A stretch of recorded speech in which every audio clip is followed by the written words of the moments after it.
اور نگاہوں میں جلوہ مصطفیٰ لیے ہوئے طیبہ میں مر کے ٹھنڈے چلے جاؤں آنکھیں بند، سیدھی سڑک یہ شہر شفاعت نگر کی ہے۔ تو آئیے درود پاک کا ورد بھی کرتے ہیں، فضیلت سن لی ہے۔ صلو علی الحبیب پڑھ لیجیے آپ بھی، الصلاۃ والسلام علیک یا سیدی یا رحمتا للعالمین وعلی آلک واصحابک یا سیدی یا خاتم النبیین۔ آئیے درود پاک کی فضیلت کے ساتھ ساتھ ابو داؤد شریف کی یہ حدیث مبارکہ بھی آج کی سنتے ہیں۔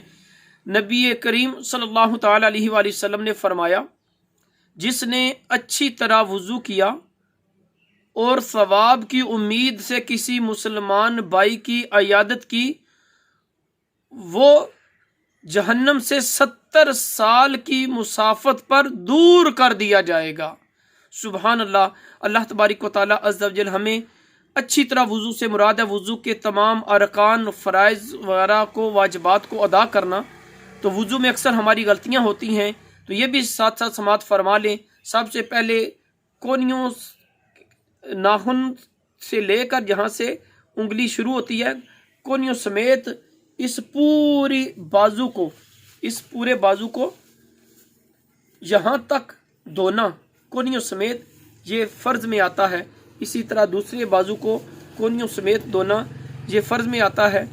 پھر دوسرا فرض جو ہے، یہ پورا چہرہ جہاں سے بال جمتے ہیں ایک کان کی لو سے دوسری تک اور ٹھوڑی کے نیچے تک، یہ دھونا دوسرا فرض ہے۔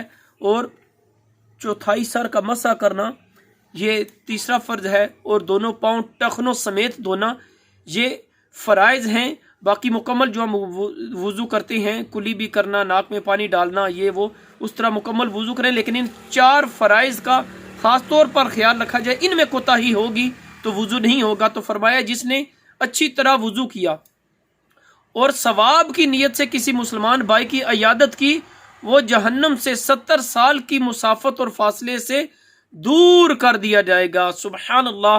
اللہ تعالی ہم سب کو یہ سعادت حاصل کرنے کی توفیق عطا فرمائے۔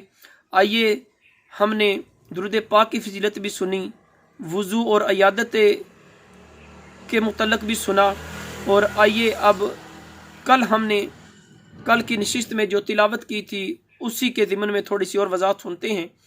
اعوذ باللہ من الشیطان الرجیم، بسم اللہ الرحمن الرحیم، فاذکرونی اذکرکم واشکروا لی ولا تکفرون، جس کا ترجمہ اور مفہوم ہے، کل ہم نے سنا تھا کہ تم میرا ذکر کرو اور میں تمہارا چرچا کروں گا۔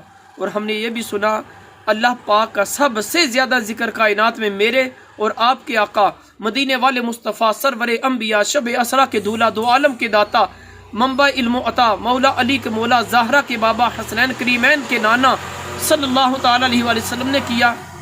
لہذا آپ سے بڑھ کر رب کا کسی نے ذکر نہیں کیا، اور آپ سے بڑھ کر رب نے کسی کے مرتبے بلند نہیں کیے۔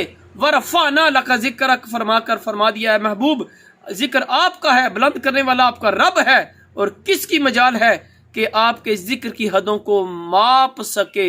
لہٰذا فاذکرونی اذکرکم سے آگے چلتے ہیں، واشکرونی ولا تکفرون، تو فرمایا میرا ذکر اتنی بڑی نعمت ہے، اس کی قدر کرو۔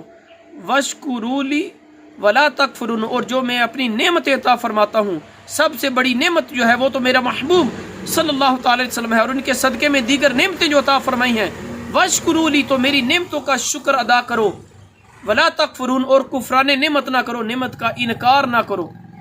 یہ یاد رکھیں، فرمائے لئن شکرتم لازیدنکم، اگر تم میری نعمتوں کا شکر کرو گے تو میں تمہیں اور عطا فرماؤں گا۔ اور ایک اور روایت میں آتا ہے، جو بندوں کا شکر گزار نہیں ہوتا، بندوں کا شکر ادا نہیں کرتا، وہ اللہ کا بھی شکر ادا نہیں کرتا۔ لہٰذا آیت مبارکہ کے اس آخری حصے میں ہمیں شکران نعمت کی تعلیم دی گئی ہے کہ اے بندے، اے میرے بندے اور میرے محبوب کے غلام، ہمیشہ میری نعمتوں کا شکر ادا کرتے رہے۔ جب نعمتوں کا شکر ادا کرو گے تو انشاءاللہ اس نعمتوں میں میں تمہیں برکت عطا فرماؤں گا۔